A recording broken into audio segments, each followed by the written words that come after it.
শ্রী শ্রী মায়ের কথা। আজ আমরা মায়ের কথা শুনব স্বামী বীরেশ্বরানন্দ মহারাজের স্মৃতি থেকে। 1916 খ্রিস্টাব্দের গ্রীষ্মের মাঝামাঝি আমি প্রথম বেলুড় মঠে আসি। 2 মাস মঠে থাকার পর শ্রী শ্রী মাকে দর্শন করতে জয়রামবাটি যাই। যতদূর মনে পড়ে সেটা ছিল জুন মাস। এক ভদ্রলোক জয়রামবাটি যাচ্ছিলেন। স্বামী প্রেমানন্দ আমাকে তার সঙ্গে পরিচয় করিয়ে দিলেন। শ্রী শ্রী মাকে একখানা চিঠিও লিখে দিলেন তিনি। আমরা জয়রামবাটির পথে বেরিয়ে পড়লাম। হাওড়া ময়দান থেকে মার্টিন রেলে চেপে আমরা চাপাডাঙ্গায় পৌঁছলাম। হাওড়া থেকে চাপাডাঙ্গার দূরত্ব কতটা তা আমার জানা ছিল না, তবে মনে আছে আমরা হাওড়া থেকে বিকেল 3টে বা 3:30 ট্রেনে চেপেছিলাম আর চাপাডাঙ্গায় পৌঁছেছিলাম রাত 8:30 নাগাদ। মার্টিন ট্রেন চলতো খুব ধীর গতিতে, ঠিক যেমন ট্রাম চলে তেমনি, এমনকি ট্রামের চেয়েও ধীরে ধীরে।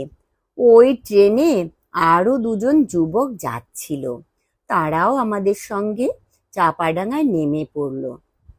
সে রাতটা আমরা চাপাডাঙ্গা স্টেশনেই কাটালাম। স্টেশন মানে ছোট একটা কামরা, তার অর্ধেকটায় আবার ছাদ নেই। পরদিন সকালে জয়রামবাটির পথে হাঁটতে শুরু করলাম। কিছু দূর যাবার পর ওই যে 2 যুবক আমাদের সঙ্গে যাচ্ছিল তাদের একজন অসুস্থ হয়ে পড়ল। দেখা গেল তার আমাশা, কাজেই তার বন্ধুটি তার জন্য একটা গরুর গাড়ির ব্যবস্থা করলো। কিন্তু আমাশা বেড়েই চলল। ওই যুবক দুটি তখন বাধ্য হয়ে কলকাতায় ফিরে গেল। তাদের জন্য আমাদের বেশ অনেকটা সময় পথে দেরি হলো। যা হোক, আমরা আবার চলতে শুরু করলাম। বড় গরম ছিল। আমার মনে পড়ে না দুপুরের খাওয়ার জন্য অথবা বিশ্রাম করার জন্য আমরা পথে কোথাও থেমেছিলাম কিনা। যা হোক, আমরা যখন দ্বারকেশ্বর নদ পৌঁছলাম তখন সন্ধে হয়ে গিয়েছে। সে রাতে আর কামারপুকুরে যাবার সময় ছিল না। সে রাতটা আমরা দ্বারকেশ্বরের পাড়ে ঘুমিয়ে কাটিয়ে দিলাম। অনেক দারোয়ানকেও দেখলাম বালুর চড়াতে শুয়ে থাকতে। তারা গাড়ি থেকে গরুগুলোকে খুলে দিয়ে ঘুমোচ্ছে। পরের দিন খুব ভোরে উঠে আমরা কামারপুকুরের দিকে রওনা হলাম। কামারপুকুরে পৌঁছতেই 10টা বেজে গেল। শিবুদার ঠাকুরের ভাইপোর সঙ্গে দেখা হলো। তিনি তখন বৈঠকখানায় বসে তামাক খাচ্ছিলেন। তিনি আমাদের পরিচয় নিয়ে যখন বুঝলেন আমরা জয়রামবাটি যাচ্ছি, তখন তিনি বাড়ির ভেতরে চলে গেলেন আমাদের দুপুরের খাওয়ার ব্যবস্থা করতে। আমরা হালদার পুকুরে স্নান করে খেয়ে নিলুম এবং একটু বিশ্রামের পর জয়রামবাটি রওনা হলাম। আমরা যখন জয়রামবাটিতে পৌঁছলাম তখন বিকেল 4টে কি 4:30। এখন যেটাকে নতুন বাড়ি বলা হয় সেটা তখনও সম্পূর্ণ তৈরি হয়নি। তার সংলগ্ন বাইরের দিকটায় যে বৈঠকখানা, যেখানে পুরুষ ভক্তরা কেউ মায়ের কাছে এলে তাদের থাকতে দেওয়া হতো, আমাদেরও সেখানে থাকতে দেওয়া হলো। মা তখন থাকতেন তার পুরনো বাড়িতে, আমাদের সেখানে নিয়ে যাওয়া হলো। বাড়ির উঠোনে ঢুকে দেখি মা বারান্দায় বসে রাত্রের রান্নার জন্য তরকারি কাটছেন। আর কেউ সেখানে তখন ছিল না। পুরুষরা আসছে বলে বোধহয় মেয়েরা সব সরে গিয়েছিল। আমরা মাকে প্রণাম করলাম। আমার সঙ্গে যে ভদ্রলোক ছিলেন তিনি মাকে স্বামী প্রেমানন্দের চিঠির কথা বললেন। মা একজন ব্রহ্মচারীকে ডেকে বললেন চিঠিটা তাকে পড়ে শোনাতে। চিঠি পড়া শেষ হলে মা বললেন, বেশ বেশ, কালই ওদের দীক্ষা হবে। আমরা নতুন বাড়ির বৈঠকখানায় ফিরে এলাম। পরদিন আমরা দীক্ষার জন্য প্রস্তুত হয়ে থাকলাম। মা সকালবেলা ঠাকুরের পূজা শেষ করে দীক্ষার জন্য আমাদের এক এক করে তার ঘরে ডেকে পাঠালেন। আমাদের দীক্ষা হয়ে গেল। মা সাধারণত ঠাকুর পূজা শেষ করে দীক্ষা দিতেন, তবে এই বিষয়ে তার কোনো বাধা ধরার নিয়ম ছিল না। যে কোনো সময়ে যে কোনো অবস্থাতেই দীক্ষা দিতেন। একবার বিষ্ণুপুর স্টেশনে এক কুলিকে রেল প্ল্যাটফর্মেই দীক্ষা দিয়েছিলেন। 3টে খড় মাটিতে পরপর সাজিয়ে তাকে বসতে বললেন, যেন ওই খড় 3টে আসন। তারপর তাকে দীক্ষা দিলেন। আর একবার একটি মহিলা তার সঙ্গে দেখা করতে এসেছিলেন। এই মহিলাকে ছোটবেলা থেকেই মা চিনতেন, একসঙ্গে খেলাধুলোও করেছেন।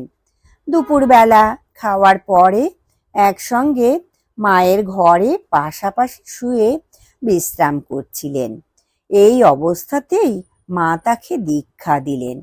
এ থেকে বোঝা যায় দীক্ষার ব্যাপারে মা কোনো বিশেষ নিয়ম মানতেন না। আর একটা জিনিস লক্ষ্য করবার ছিল, এই যে কেউ আধ্যাত্মিক উপদেশ প্রার্থী হয়ে এলে মা তাকে কখনো ফিরিয়ে দিতেন না। যে এসেছে সেই পেয়েছে। মা বলতেন, শ্রীরামকৃষ্ণ সেরা সেরা আধারগুলিকে বেছে নিয়েছেন, যত আজে বাজেগুলি আমার জন্য রেখে গেছেন। এই জন্যই তো আমার যত ভোগ। এ কথা বললেও কেউ দীক্ষা নিতে চাইলে মা তাকে হতাশ করতেন না। দেশের সর্বত্র তখন জোর সন্ত্রাসবাদী আন্দোলন চলছে। যেসব ছেলেরা এসব আন্দোলনের সঙ্গে যুক্ত, তারা মাঝে মাঝে মায়ের কাছে আসতো প্রণাম জানাতে বা দীক্ষা নিতে। পুলিশ তাদের পিছনে পিছনে ঘুরত আর তাদের গতিবিধির উপরে নজর রাখত। পুলিশের গোয়েন্দারা মায়ের বাড়ির উপরেও নজর রাখত। মা কিন্তু সেসব গ্রাহ্যই করতেন না। একবার 2জন যুবক এলো, দুজনেই রাজদ্রোহী। মা তাদের স্নান করতে পাঠালেন। তারা স্নান করে এলে তাদের দীক্ষা দিলেন। তারপর তাদের খাইয়ে দাইয়ে তাড়াতাড়ি অন্যত্র চলে যেতে বললেন। এসব ছেলেদেরও দীক্ষা দিতে মা এতটুকু ভয় পেতেন না। মা তার জীবনের শেষ দিন পর্যন্ত দীক্ষা দিয়ে গেছেন। মা যখন উদ্বোধনে অত্যন্ত অসুস্থ, তখন একদিন এক পার্সি যুবক এসে উপস্থিত। তিনি মঠে অতিথি হয়ে কয়েকদিন ধরে বাস করছিলেন। এখন মায়ের কাছে এসেছেন তাকে দর্শন করতে এবং তার কাছ থেকে দীক্ষা নিতে। মায়ের তখন এত অসুখ যে দর্শন একেবারে বন্ধ। এই যুবকটি নিচে বসে রইলেন। তাকে দোতলায় যেতে দেওয়া হলো না। মা কিন্তু কিভাবে জেনে গেলেন যে এই যুবকটি নিচে তার দর্শনের জন্য অপেক্ষা করছেন? তিনি তখন একজনকে বললেন তাকে তার কাছে ডেকে নিয়ে আসতে। মা তাকে দীক্ষা দিয়ে নিচে পাঠিয়ে দিলেন। স্বামী শারদানন্দ এই ঘটনার কথা জানতে পেরে মন্তব্য করলেন, মায়ের যদি এক পার্সি শিষ্য করার ইচ্ছে হয়ে থাকে, তাহলে আমার আর কি বলার আছে। এই পার্সি যুবকটি আর কেউ নয়, চিত্রজগতের বিখ্যাত অভিনেতা ও প্রযোজক বম্বের সোহরাব মোদি। শ্রী মায়ের মধ্যে আমরা আরো একটা জিনিস লক্ষ্য করেছি। বাইরে থেকে তার চেহারায় এমন কিছু বৈশিষ্ট্য দেখা যেত না যাতে বোঝা যায় তিনি শ্রী শ্রী মা। তাকে দেখে মনে হতো তিনি এক সাধারণ পল্লী রমণী। অন্যান্য মেয়েদের সঙ্গে যখন তিনি বসে থাকতেন, তখন তিনি যে আমাদের মা তা বুঝতেই পারা যেত না। গিরিশবাবু তাই বলতেন, এই যে মহিলা গ্রামের সাধারণ বউটির মতো আমাদের সামনে দাঁড়িয়ে আছেন, তিনিই যে জগতের রাজেশ্বরী, তা কে বলবে? স্বামী শারদানন্দ একবার বলেছিলেন, শ্রী রামকৃষ্ণের ভিতরের ভাব বাইরের থেকে খানিকটা ধরা যেত, মায়ের কিন্তু কিছুই বোঝা যেত না। ভাব চেপে রাখার অসম্ভব ক্ষমতা ছিল তার। বাইরে তার ভাবের এতটুকু প্রকাশ নেই। মা যেন মোটা কাপড়ের এক ঘোমটা দিয়ে নিজের মুখ ঢেকে রেখেছেন, তাই কেউ তাকে একটুও দেখতেও পাচ্ছে না। মায়ের যে দিব্য ব্যক্তিত্ব তা সহজে কেউ বুঝতেই পারত না। মা মাদ্রাজে আসছেন শুনে সেখানকার লোকেরা স্বামী রামকৃষ্ণানন্দের কাছে গিয়ে জিজ্ঞাসা করল, মা বক্তৃতা করবেন কিনা। স্বামী রামকৃষ্ণানন্দ বললেন, না। মা কারো মধ্যে ত্যাগের ভাব দেখলে খুব খুশি হতেন। যাদের মধ্যে ত্যাগের ভাব দেখতেন তাদের উৎসাহ দিতেন। একবার মা বলেছিলেন, সবাই বলে শ্রী রামকৃষ্ণ ধর্ম সমন্বয় প্রচার করতে এসেছিলেন। তিনি যে বিভিন্ন ধর্ম সাধন করেছিলেন তা কিন্তু এই উদ্দেশ্যে নয়। তার উদ্দেশ্য ছিল বিভিন্ন ধর্মে কিভাবে ঈশ্বরকে ডাকে তা জানা। তাই মায়ের মতে শ্রী রামকৃষ্ণের মুখ্য শিক্ষা ধর্ম সমন্বয় নয়, তিনি ত্যাগ কি বস্তু তা তার জীবন দিয়ে লোককে শেখাতে চেয়ে এসেছিলেন।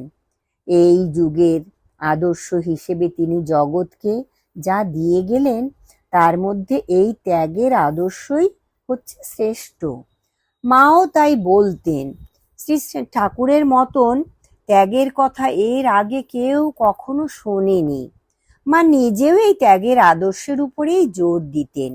স্বামীজি বলতেন, ত্যাগ ও সেবা হচ্ছে জাতির দুটি মহান আদর্শ।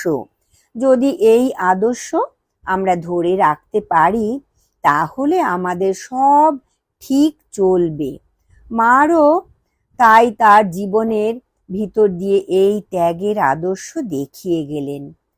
আজ বিশ্বব্যাপী স্বার্থপরতা যেন তেন প্রকারেণ স্বার্থসিদ্ধি, অসৎ উপায়ে অর্থ উপার্জন ইত্যাদির পরিপ্রেক্ষিতে স্বাভাবিকভাবেই মনে হয় এই ত্যাগের আদর্শের প্রয়োজন অত্যন্ত জরুরি। আমি আগেই বলেছি, মা সবাইকে এই ত্যাগের পথে চলতে উৎসাহ দিতেন। একবার এক ভদ্রলোক বাংলার কোনো এক গ্রাম অঞ্চল থেকে মায়ের কাছে এলেন। তার ইচ্ছে তিনি সংসার ত্যাগ করে ঋষিকেশ বা ওই রকম কোনো জায়গায় গিয়ে সাধন ভজনে জীবন কাটান। কিন্তু তিনি বিবাহিত, একটি সন্তানও আছে। সেখানে যারা ছিলেন তাদের মধ্যে তুমুল তর্কের ঝড় উঠল। এরকম লোক কি করে সাধু হতে পারে? এসব অনেক কথা অনেকেই বলতে লাগলো। মা কিন্তু একটি কথাও বলছেন না, একেবারে চুপ। কয়েকদিন পরে যখন সব ঝড় থেমে গেছে তখন একদিন মা ওই ভদ্রলোকটিকে ডেকে গেরুয়া দিয়ে ঋষিকেশে যাবার অনুমতি দিলেন। পরবর্তীকালে তিনি রামকৃষ্ণ সংঘের একজন বিশেষ সম্মানীয় সাধুরূপে গণ্য হয়েছিলেন। জয়রামবাটিতে একটি যুবক ছিল, খুব ভালো। সে ভালো গান গাইতে পারত আর সবাই তাকে ভালোবাসত। একদিন হঠাৎ সে নিরুদ্দেশ, কোথায় গেছে কেউ জানে না। কয়েক বছর পরে সে গ্রামে ফিরে এলো। সে ফিরে এসেছে দেখে গ্রামে খুব উত্তেজনা। অনেকেই তাকে দেখতে এসেছে। তাকে যেন সবাই ঘেরাও করে রেখেছে আর প্রশ্নের পর প্রশ্ন করছে। গ্রামে এমন সাড়া পড়ে গেছে যে মায়েরও কৌতূহল হলো কি ব্যাপার জানতে। সাধারণত মা পাড়ায় কারো বাড়িতে যেতেন না। সেদিন কিন্তু মা ভাবলেন, যাই, ব্যাপারটা কি দেখে আসি। মা ওই ছেলেটির বাড়িতে গেলেন। দেখেন তখনও বহু লোক তাকে ঘিরে রয়েছে আর বলছে, কেন তুমি না বলে বাড়ি থেকে পালিয়ে গেলে? এত বছর কোথায় ছিলে? এভাবে আর পালিয়ে যেও না, ইত্যাদি। মা কিন্তু কিছুই বললেন না, চুপ করে সব শুনতে থাকলেন। কিছুক্ষণ পরে বললেন, বাবা, তুমি সাধু হয়ে ভালোই করেছো। 3বার এই কথাটি বললেন। তারপর দুপুরে তার কাছে এসে প্রসাদ পেতে বললেন। মাঝে মাঝে কলকাতায় ভক্তরা এসে মাকে বলতেন, মা, ভালো পাত্র পাচ্ছেন না বলে তারা মেয়ের বিয়ে দিতে পারছেন না। এ সম্পর্কে মা বলতেন, কেন বাবা মা মেয়ের বিয়ে হচ্ছে না বলে এত দুঃখ আক্ষেপ করে? মেয়েকে নিবেদিতা স্কুলে সুধীরার কাছে পাঠায় না কেন? এই হচ্ছে মায়ের দৃষ্টিভঙ্গি। সবার প্রতি মায়ের কি দরদ, কি ভালোবাসা! যে একবার এই ভালোবাসার আস্বাদ পেয়েছে সে কখনো তা ভুলতে পারবে না। একটি মেয়ে মায়ের কাছে আসতো তরি তরকারি বেচতে। দেখা গেল মায়ের শরীর যাবার পরেও সে মাঝে মাঝেই আসে, কিছুক্ষণ বসে থেকে চলে যায়। তাকে জিজ্ঞাসা করা হলো, এখন আর তুমি কি জন্য আসো?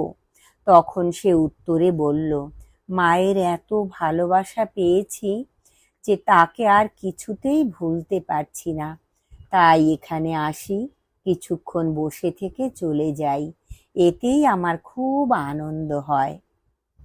প্রথম মহাযুদ্ধের সময়ে বাজারে স্পিরিট পাওয়া খুব শক্ত ছিল, কারণ যুদ্ধের কাজে স্পিরিটের তখন ভয়ানক চাহিদা। সাধারণত 1 বোতল স্পিরিটের দাম ছিল 6 আনা। তখন কিন্তু অনেক দাম দিয়েও বাজারে স্পিরিট পাওয়া যেত না। একজন ভক্ত কোনো রকমে জয়রামবাটির ডিসপেন্সারির জন্য কয়েক বোতল স্পিরিট জোগাড় করেছিলেন। মায়ের পায়ে বাত ছিল, সেজন্য বেশ কষ্ট পেতেন। স্পিরিট দিয়ে মালিশ করলে তার একটু আরাম হতো। ওই ভদ্রলোক যে স্পিরিট এনে দিয়েছিলেন তা থেকে একটু নিয়ে মাকে ব্যবহার করতে বলা হলো। মা কিন্তু রাজি হলেন না। তিনি বললেন, ওই স্পিরিট এসেছে গরিবদের জন্য, তাদের বঞ্চিত করে আমার নিজের আরামের জন্য তা আমি ব্যবহার করতে পারবো না। মায়ের কি দৃষ্টিভঙ্গি তা এ থেকেই বোঝা যাবে। আর একবার এক ভক্ত এসে মাকে বললেন, মা, অমুক মারা গেছেন। মৃত্যুর আগে উইল করে তিনি বেলুড় মঠ এবং প্রাচীন সাধুদের নামে প্রচুর সম্পত্তি রেখে গেছেন। মা চুপ করে সব শুনলেন। ওই ভক্তের কথা শেষ হলে মা তাকে বললেন, তা বেশ, তিনি যা করে গেছেন তা তো সব শুনলাম, কিন্তু তিনি গরিব দুঃখীদের জন্য কি কিছু রেখে গেছেন? ভক্তটি আর কি বলবেন, চুপ করে থাকলেন, কারণ সত্যি সত্যি তিনি গরিব দুঃখীদের জন্য কিছুই রেখে যাননি। গরিব দুঃখীদের জন্য তার প্রাণ কিরকম কাঁদতো তা এ থেকেই বোঝা যায়। স্বামীজিও বলতেন, গরিব দুঃখী বা যারা সমাজে পিছিয়ে, তাদের অবহেলা করার ফলেই আজ বিদেশি শক্তি এদেশে রাজত্ব করতে পারছে। আমাদের দেশের সাধারণ মানুষকে আমরা উপেক্ষা করে এসেছি, তাই আজ 1000 বছর ধরে আমরা বিদেশি শক্তির পদানত হয়ে আছি।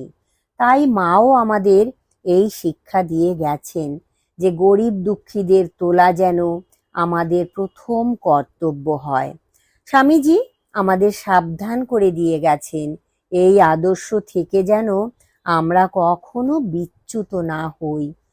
যা আমার মাথায় এখন আসছে এমন 2-4টে বিক্ষিপ্ত কথা বলবো।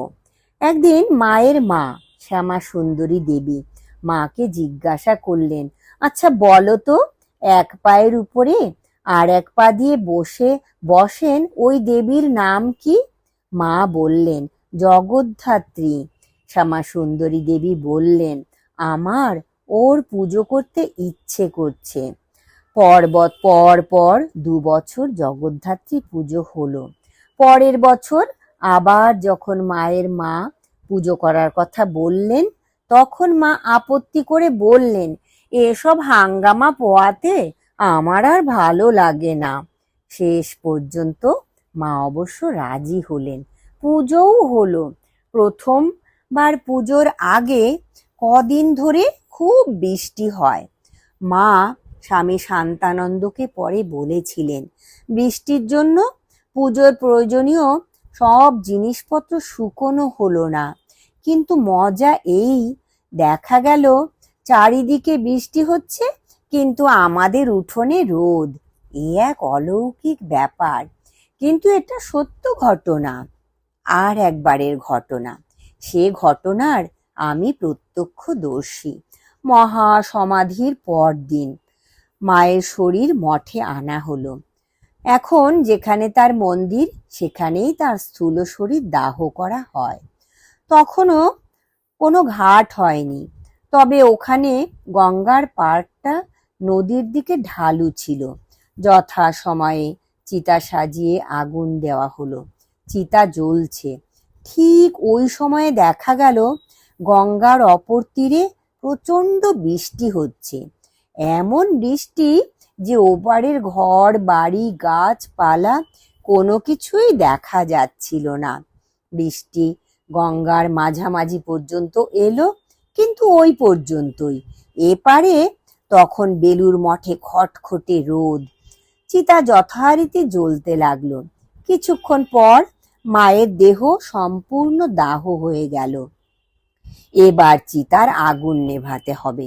সেখানে একজন তান্ত্রিক ছিলেন। তিনি চেয়েছিলেন তান্ত্রিক বিধিতে আগুন নেভানো হোক। সেই জন্য যেসব জিনিসের দরকার ছিল তা তখন ওখানে ছিল না, তাই তিনি সেসব আনতে বাজারে গিয়েছিলেন। তার ফিরতে দেরি হচ্ছিল। স্বামী নির্মলানন্দ, তুলসী মহারাজ অধৈর্য হয়ে বড় একটা কলসি নিয়ে গঙ্গা থেকে জল ভরে এনে শরৎ মহারাজকে, স্বামী শারদানন্দকে বললেন, আপনি জল ঢেলে চিতা নেভান, আমাদের আর অপেক্ষা করা ঠিক হবে না। শরৎ মহারাজ চিতায় জল ঢাললেন। অনেকেই এর মধ্যে গঙ্গা থেকে জল নিয়ে এসেছে চিতায় ঢালবার জন্য, কিন্তু কারুরই আর ঢালা হলো না। শরৎ মহারাজের যেই চিতায় জল ঢালা শেষ হলো, সঙ্গে সঙ্গে ওপারের বৃষ্টি এপারেও এসে গেল। সে এমন জোর বৃষ্টি যে তাতেই তৎক্ষণাৎ চিতার আগুন সম্পূর্ণ নিভে গেল। ফলে শরৎ মহারাজের পরে কারো আর জল ঢালা হলো না। আমরা সবাই বৃষ্টিতে একেবারে ভিজে গেলাম। এরকম ঘটনাও ঘটে। শুনতে অস্বাভাবিক ও অলৌকিক মনে হলেও বাস্তবে ঘটনা। একবার এক ভক্ত মাকে জিজ্ঞাসা করলেন, মা, আমাদের দেশ কবে স্বাধীন হবে? মা স্পষ্ট ভাষায় বলে দিলেন, বাবা, তোমরা কি তাদের, ব্রিটিশদের, দেশ থেকে তাড়াতে পারবে? তা পারবে না। ওদের যখন নিজেদের মধ্যে লড়াই লাগবে তখন তোমরা স্বাধীন হবে। ইতিহাস প্রমাণ করে দিয়েছে, বহুদিন আগে তিনি যা বলেছিলেন তাই সত্য হয়েছে। আমরা অবশ্য বলতে পারি আমরা স্বাধীনতার জন্য সংগ্রাম করেছিলাম, তাই স্বাধীনতা পেয়েছি। কিন্তু আসল কথা এই যে দ্বিতীয় মহাযুদ্ধ যদি না হতো তাহলে আমাদের স্বাধীনতা পেতে আরো অনেক বছর লেগে যেত।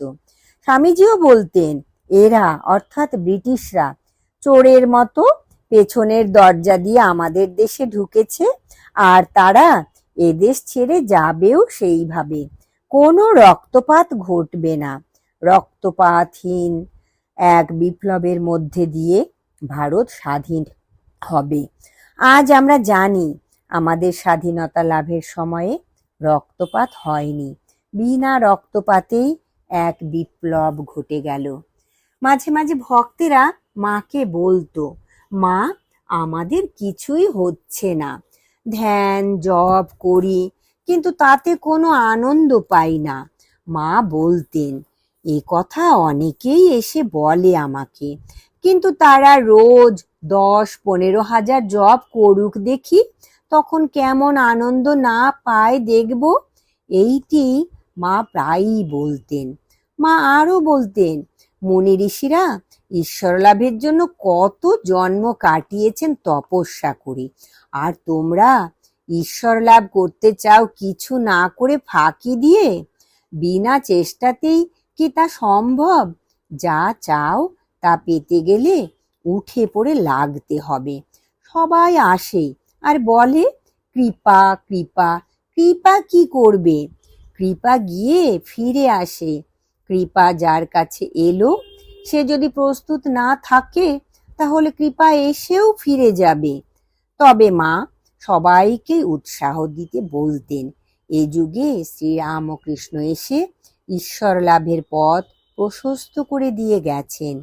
যে কেউ একটু উদ্যোগী হয়ে ঈশ্বর চিন্তা করবে, সেই তাকে পেয়ে যাবে। মায়ের শেষ উপদেশ ছিল, কারো দোষ দেখো না। আরো একটি কথা বলতেন, যখন তোমরা কোনো সমস্যায় পড়বে, যখন কোনো মানসিক শান্তি আসবে, তখন মনে রাখবে তোমাদের একজন মা আছেন। বিপদ আপদ যাই আসুক না, আমরা যেন মাকে ডাকতে পারি।